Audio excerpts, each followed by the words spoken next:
Di video sebelumnya, Ben akhirnya berhasil memasuki wilayah suku utara, namun ia tidak disambut sebagai sekutu, melainkan sebagai ancaman. Mari kita lanjutkan ceritanya. Di ruang rapat yang terasa pengap, di atas meja kayu besar, hanya ada 3 orang, Ben Lyra, Mura, dan ketua suku. Tatapan ketua suku menusuk lurus ke arah Ben. Ia menanyakan satu hal sederhana. Kemana Harir pergi? Kenapa dia tidak ada di sini? Ben menjawab dengan nada santai. Harir sedang berlatih atas perintahku sendiri. Ia tidak bisa menghadiri pertemuan ini. Jawaban itu langsung memicu dengusan sinis. Bagi ketua suku, mengajari anak itu hanyalah kebodohan. Ben tidak membalas dengan emosi. Ia hanya menatap balik dengan sorot mata dingin. Menurutnya, yang gagal bukan Harir, melainkan sang ketua suku yang tak mampu melihat potensi yang ada pada Harir. Kata-kata itu menyulut amarah ketua suku. Tiba-tiba, suara ketukan bertubi-tubi memotong pembicaraan mereka. Salah satu penjaga membuka pintu dan melapor. Seorang pengungsi dari garda pertahanan pesisir laut telah tiba. Pria itu masuk dengan langkah tertatih, lalu berlutut tertunduk. Ia memohon agar suku utara segera menyerang balik. Jika mereka tidak menggorok leher para bajingan kekaisaran itu, ia merasa tidak sanggup menatap wajah rekan-rekannya yang telah gugur. Namun ketua suku menolak. Menyerang lebih dulu berarti perang habis-habisan dan kerugian besar tak terhindarkan. Ia memerintahkan pria itu kembali ke pos dan menghindari pertempuran yang tak berarti. Kata-kata itu membuat sang prajurit meledak. Ia berteriak bahwa mereka akan mati perlahan di pesisir dan memberitahu bahwa para serigala kekaisaran akan segera datang untuk gelombang kedua. Kilasan ingatan pun muncul, pertempuran di pesisir yang kacau. Darah membasahi pasir, mayat-mayat bergelimpangan tanpa sempat dikuburkan. Di depan deretan makam teman-temannya, pria itu berlutut dan bergumam, di medan perang, menguburkan jenazah adalah kemewahan dan mereka tidak memilikinya. Waktu berganti, Mura berdiri di samping Ben. Dengan wajah tak percaya, ia resmi diterima sebagai warrior. Menurut Ben, Mura memiliki segalanya, semangat juang, kecerdikan, dan pengalaman yang dibutuhkan. Ia juga mengungkapkan bahwa kegagalan Mura di Great Hunt sebelumnya hanyalah sandiwara, demi melindungi harga diri Harir. Mura pun tersenyum kaku, pujian itu terasa aneh baginya. Ia lalu menanyakan kabar Harir. Ben menjelaskan bahwa gaya bertarung Harir terkekang oleh kebencian pada dirinya sendiri dan bayang-bayang sebagai anak kepala suku. Jika ia mampu melepaskan semua itu, Harir akan menjadi warrior yang lebih jauh kuat. Ben terdiam sejenak. Ingatan masa lalunya kembali saat ia melatih para pahlawan di Parti Hero. Metode yang ia ajarkan kejam, namun itulah pelajaran terpenting bagi seorang pejuang. Pikir Ben, mungkin inilah perannya sekarang, menurunkan kebijaksanaan lama ke generasi baru. 7 hari berlalu. Di pegunungan utara yang tertutup salju tebal, Frey tampak memarahi bawahannya. Dan saat itulah Ryu muncul, mantan komandan kekaisaran. Dengan nada mengejek, ia menyindir Frey yang masih bergaul dengan orang-orang bodoh. Namun Frey membalas dengan dingin. Mereka mungkin terlihat bodoh, tapi masing-masing dari mereka setara dengan 100 prajurit dewasa. Frey menanyakan mengapa Ryu ada di sini. Ryu pun mengungkapkan tujuannya sebenarnya. Ia datang bukan untuk berbincang, melainkan untuk memburu tengkorak sialan yang telah merobek wajahnya.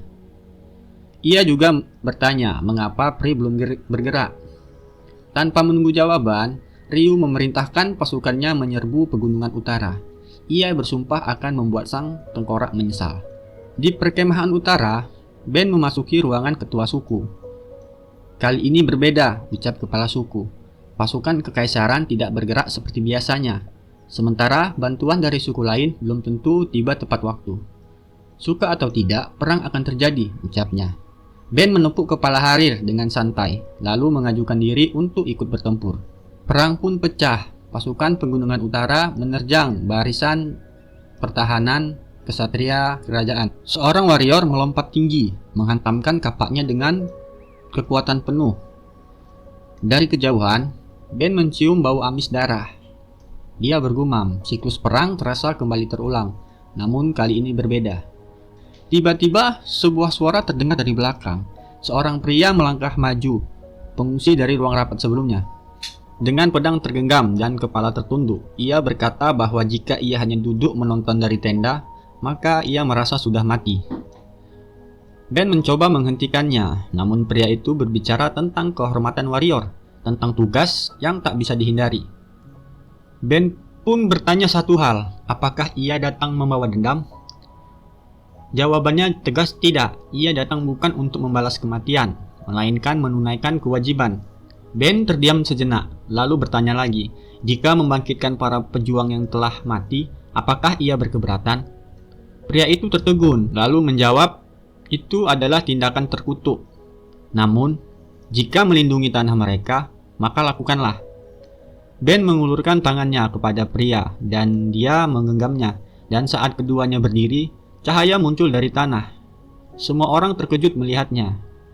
Ben bergumam, bangkitlah wahai Northern Warrior. Tanah bergetar, dan dari alam kematian yang sunyi, para pahlawan menjawab panggilan itu.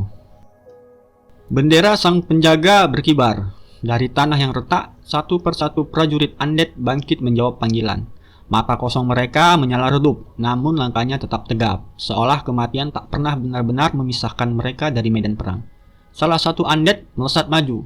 Satu tebasan, tubuh kesatria kerajaan terbelah dua tanpa sempat berteriak. Tak lama kemudian, para kesatria undead membentuk barisan, menciptakan dinding pertahanan yang kokoh seperti benteng hidup. Pria yang sebelumnya memohon di ruang rapat terduduk gemetar. Air matanya jatuh saat melihat rekan-rekannya bangkit kembali. Ia mengangkat pedangnya tinggi-tinggi. Pasukan kavaleri kerajaan menerjang tanpa ragu. Namun dari celah sempit di antara tameng undead, tombak-tombak meluncur bersamaan.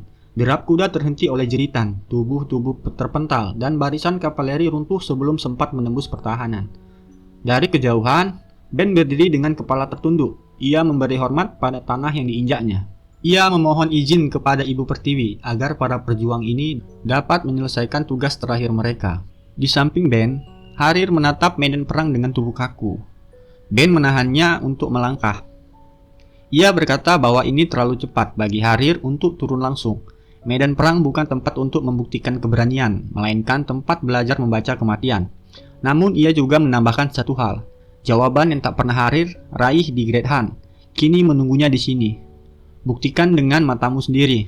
Jeritan menggema di segala arah. Tanah dipenuhi mayat. Bau darah membuat napasnya berat. Ketakutan mencengkram dadanya. Dalam kekacauan itu, suara Ben terdengar pelan. Bisakah kau membuktikan dirimu di sini? Dengan bibir gemetar, Harir menjawab lirih. Aku tidak. Belum sempat ia menyelesaikan kalimatnya. Jentikan keras mendarat di dahinya. Jernihkan kepalamu. Suara Ben tenang, namun berat. Perang selalu datang bersama tanggung jawab, melindungi rekan, menanggung dosa, dan menyaksikan tragedi yang tak bisa dihindari. Ben melangkah maju. Saat itulah ia melihat Pre. Cahaya ungu meluncur deras dari puncak tebing, menghantam ke arah Pre. Ben mengayunkan pedangnya, namun serangan itu ditangkis. Benturan pun mengguncang udara. Di sisi lain medan perang, Harir menarik napas panjang. Ia mengenakan topengnya, dan tanpa ragu, ia menerjang ke barisan penyihir kerajaan. Tubuhnya melesat secepat kilat. Ia melompat melewati formasi depan, dan langsung menghantam komandan di barisan belakang. Ia menebas komandan itu dengan luka yang nyaris mematikan, yang membuat komandan roboh. Mura yang melihatnya tertegun. Ia menyadari Harir tidak menggunakan tameng. Harir kini terkepung 3 musuh sekaligus. Sebuah pisau kecil melesat dari tangannya, mengenai salah satu tepat di kepala musuh. Dalam satu tarikan napas, 2 sisinya tertebas bersamaan. Cara bertarung itu identik dengan Ben, dual kelas, rogue dan warrior. Medan perang pun meledak sepenuhnya, pedang beradu tanpa henti. Tanah terbelah oleh hentakan, jeritan bercampur dengan suara baja. Pre melihat celah dan menerjang. Ia melompat tinggi ke arah Ben. Serangannya menghantam tanah, menciptakan retakan besar. Ben menghindari tipis, menangkis serangan brutal berikutnya dengan santai. Namun satu pukulan berhasil mendarat. Tubuh Ben terlempar jauh, menghantam tanah dengan keras. Di sisi lain, Ryu menebas warrior undead.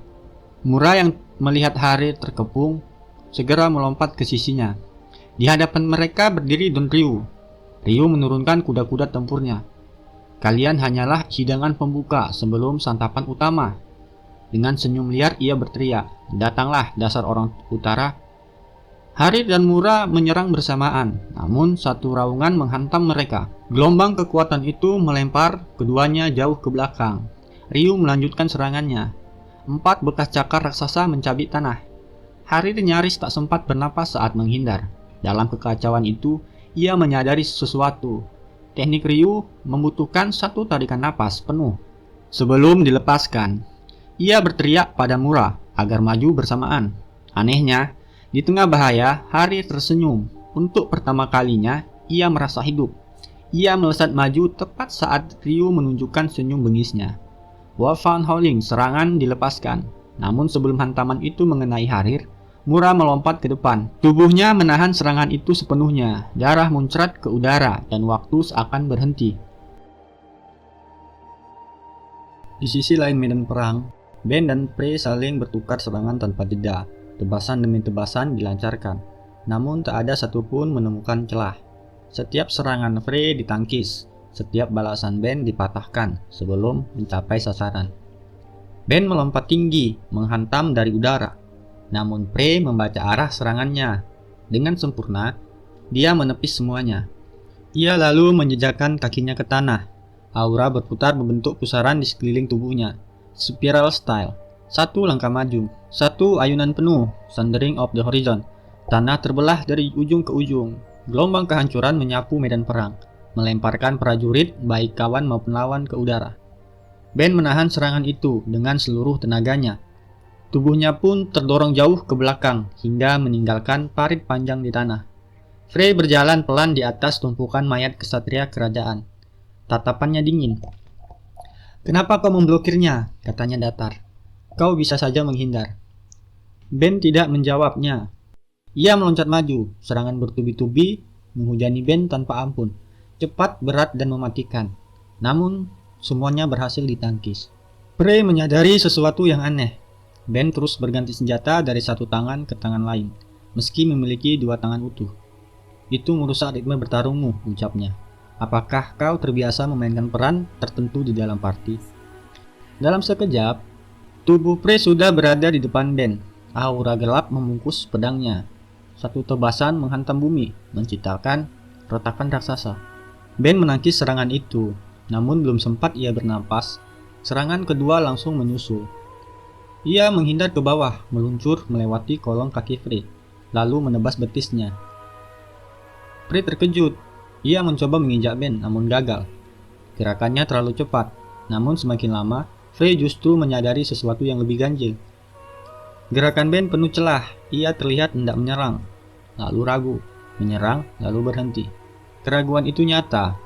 Frey yang mengamati dari kejauhan menyipitkan mata. Ben jelas petarung kuat, namun melawan dirinya ia terlihat kesulitan secara tidak wajar. Di kejauhan, Mura berlumuran darah terbaring di pelukan Harir. Seketika, fokus Ben pun runtuh. Dalam satu kedipan mata, Frey telah berada di hadapannya Ben. Pukulan keras menghantam dadanya. Tubuh Ben terlempar jauh dan menghantam batu besar hingga retak. Frey pun tertawa puas, dan ia terus memprovokasi Ben. Amarah Ben pun memuncak. Dari dalam pedang terkutuknya terdengar suara. Dan untuk pertama kalinya sejak perang dimulai, ia memilih percaya pada muridnya, mereka akan baik-baik saja. Frey menyerang Ben dengan kekuatan serangan yang sangat dahsyat, tapi Ben menghindar secepat kilat, lalu membalas serangan itu, menyebabkan Frey terluka cukup parah. Ben membelah pedangnya menjadi 2 dan memberikan serangan. Hantaman keras meluncur ke atas, melempar tubuh Frey jauh ke langit. Di udara, Ben membentuk 2 tebasan bersilang. Serangannya berbentuk X yang meluncur cepat, memancarkan kekuatan dahsyat. Frey mencoba membalas dari udara. Benturannya begitu kuat hingga sisi gunung terbelah 2. Namun, puing-puing raksasa itu menghantam tubuhnya. Darah menyembur. Tubuhnya jatuh bersama reruntuhan batu. Harir terguncang melihat tubuh Mura tergeletak di pelukannya. Darah mengalir deras tanpa tanda berhenti. "Mura, jangan bicara," ucap Harir panik. "Awas, darahmu terus bercucuran." Namun, napas Mura semakin berat. Di tengah keputusasaan itu, langkah kaki mendekat perlahan. Ryu berdiri di hadapan mereka dengan tatapan yang merendahkan. "Dasar sampah menyedihkan," ucapnya. Harir memeluk tubuh Mura semakin erat. Tatapannya berubah dingin. Emosi Ryu pun meledak. Ia menghantamkan kepala Harir dengan keras. Darah mengucur dari kepalanya, dan topeng Harir pun pecah berantakan. "Teruslah membuat wajah menyedihkan itu, bocah," ucap Ryu. Ia mengangkat pedangnya dan hendak menyerang. Boom! Ledakan besar mengguncang medan perang. Asap mengepul tinggi. Saat debu menipis, terlihat Ben berdiri gagah di depan Harir. Pedangnya menahan serangan Ryu. "Dinginkan kepalamu. Aku akan mengulur sedikit waktu untukmu," ucap Ben tegas. Aura membunuh Ryu melonjak. Ia memprovokasi Ben tanpa henti, namun Ben menjawabnya dengan santai sambil melangkah maju. Tak butuh waktu lama, dua monster medan perang itu kembali bertabrakan. Denting pedang memekakan telinga. Perang memang kejam. "Membantai musuh atau dibantai musuh," ucap Ben. Ia menoleh sebentar ke arah Harir. "Aku tidak akan ragu lagi, maka kau juga harus membuat keputusan." Di tanah bersalju, Mura membuka matanya perlahan. Dengan sisa tenaga, ia menggenggam tangan Harir. "Pergilah," katanya lemah. "Bantu mastermu." Harir menggeleng keras. Ia ingin menyelamatkan Mura lebih dulu, namun Mura tersenyum tipis. "Jangan pikirkan aku," ucapnya. "Jangan lupa peranmu." Pertarungan Ben dan Ryu semakin brutal. Debu dan salju berterbangan ke segala arah. Ben mengerahkan Northern Style Hunting Technique, menghujani Ryu dengan tebasan beruntun. Namun Ryu menahannya sambil tertawa sinis. "Kekuatanmu melemah," ejeknya. "Kau pasti kesulitan saat melawan Prey." Ia menendang Ben, namun serangan itu ditahan dengan satu tangan. Tiba-tiba, lengan Ryu tertebas. Ia terdorong mundur dengan napas tersengal. Di hadapannya berdiri Harir. "Terima kasih," ucapnya, "karena telah memberiku waktu, guru." Aura dingin membungkus tubuhnya. Kini giliran Harir maju. Ia menyerang bertubi-tubi sambil menahan air matanya. Pedang saling beradu. Ryu mencoba menebas Harir, namun Harir mampu menangkisnya dengan perisai. Perisai itu pun hancur. Harir dan Ryu menyerang bersamaan, menyebabkan kabut salju menutup pandangan. Di tengahnya, pedang Harir menancap di perut Ryu. Tangan kirinya menahan pedang Ryu. Ryu menghantamkan wajah Harir berulang kali, namun genggamannya tak goyah. Dengan raungan amarah, Ryu menarik pedangnya dan menebas Harir. Namun Harir mampu menghindarinya. Ia menyerang balik, tapi serangan itu gagal. Ryu melompat mundur, namun sebuah pedang melesat dari kejauhan, menusuk dadanya. "Dasar tengkorak sialan," gumamnya. Lingkaran sihir raksasa menyala di tanah. Sejak awal, medan ini adalah jebakan. "Harir sekarang!" "Semuanya mundur, aku serahkan sisanya pada kalian," teriak Ben. Para warrior mundur, yang tertinggal hanyalah undead dan pasukan kerajaan. Harir telah berdiri tepat di depan Ryu. Tatapannya dingin. Ia menyerang dengan Northern Style Hunting Technique. Api kehitaman menyambar. Tebasan itu menghantam tubuh Ryu sepenuhnya. "Selamat tinggal, Mura. Sampai jumpa lagi." Namun saat Harir terdiam, ia mendengar Ben berteriak memanggil namanya. "Harir!" Ia pun menoleh. Karena lingkaran sihir itu tadi, gunung salju mulai runtuh. Di tempat lain, seseorang menatap semuanya melalui bola kristal. "Kenapa kau baru bergerak sekarang, Edward Belira? Siapakah dia?" Sekitar 1000 prajurit kekaisaran tewas di medan perang. 600 diantaranya adalah pasukan garda depan, elit yang selama ini dikenal tak pernah mundur. Sementara itu, di kejauhan, ketua suku White Lion terlihat bertarung bahu-membahu bersama rekannya, membantai sisa ksatria kerajaan yang masih bertahan. Para warrior utara bergerak cepat. Mereka menggali salju, menarik rekan-rekan yang tertimbun reruntuhan, menyelamatkan yang masih bernapas. Para warrior undead berdiri tegas di depan prajurit pertahanan. Ia mematung saat menyadari salah satu di antara mereka adalah Hagita, sahabatnya sendiri. Undead itu menatap langit. Satu persatu, cahaya redup menyelimuti tubuh mereka dan perlahan menghilang menjadi debu. Ben berdiri di samping pria itu. "Kekuatanku hanya membuat yang mati bergerak. Namun mereka berbeda. Mereka bangkit karena kehendak mereka sendiri, ucap Ben pelan. Debu terakhir pun menghilang tertiup angin. Ketua Redline berjalan mendekati Ben. Jika kau berniat memindahkan jasad mereka untuk dimakamkan, urungkan niatmu. Ia menatap medan perang. Bagi warrior utara, beristirahat di tempat mereka bertarung adalah kehormatan tertinggi. Ia lalu mendekati Harir. Maafkan aku. Aku gagal menyadari kekuatanmu saat itu, ucapnya. Malam itu, di desa utara, festival kemenangan digelar. Kembang api memenuhi langit, minuman dibagikan, tawa bercampur air mata. Mereka tertawa sambil mengenang teman-teman yang gugur. Harir merindukan suasana seperti ini. Setelah sekian lama, dia kabur. Di suku utara, pemakaman selalu dirayakan, karena mereka hidup dengan kematian. Mengantar kepergian dengan tangis hanya membuat akhir terasa terlalu pilu. Ben menasihati Harir. Jangan kau meratapi kepergian Mura, karena ia ingin melihat kau bahagia, bukan menangisi kepergiannya. Harir membalas percakapan itu. Impian Mura telah dipercayakan padaku. Jika aku terus larut dalam kesedihan, mungkin dia akan memukul kepalaku nanti. Pesta berlangsung hingga larut malam. Sebelum pergi, Ben mengatakan untuk Harir tersenyum. Namun setelah semua orang pergi, Harir tetap duduk termenung. Ia melihat punggung masternya dan untuk pertama kalinya menyadari sesuatu. Gurunya memikul terlalu banyak beban. Ia bisa saja menjadi mesin pembunuh seperti saat pertama kali mereka bertemu. Harir merasakan banyak keinginan, tanggung jawab, dan masa lalu yang menekan pundak masternya. 2 hari pun berlalu. Para kepala suku berkumpul. Ketua Redline, White Lion, serta perwakilan dan Sky Tiger hadir dalam rapat. Sky Tiger adalah suku kuno, garis keturunnya telah ada sejak zaman purba. Di tengah rapat, seorang pendeta mendekati Ben. Ada sesuatu yang harus kau terima, ucapnya. Setelah meramal masa depan, ia melihat sebuah warisan yang harus diserahkan. Itulah alasan ia datang jauh-jauh ke Redline. Ia menyerahkan sebuah benda menyerupai plakat tua. Ben pun menerimanya dengan ekspresi terkejut.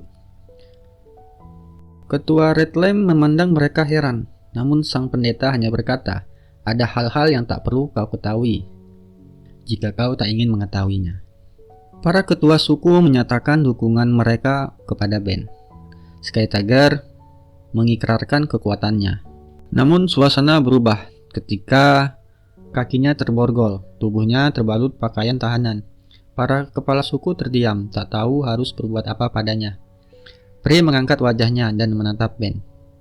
Bawalah aku bersamamu, ucapnya. Kisah pun berakhir, dan nantikan chapter selanjutnya.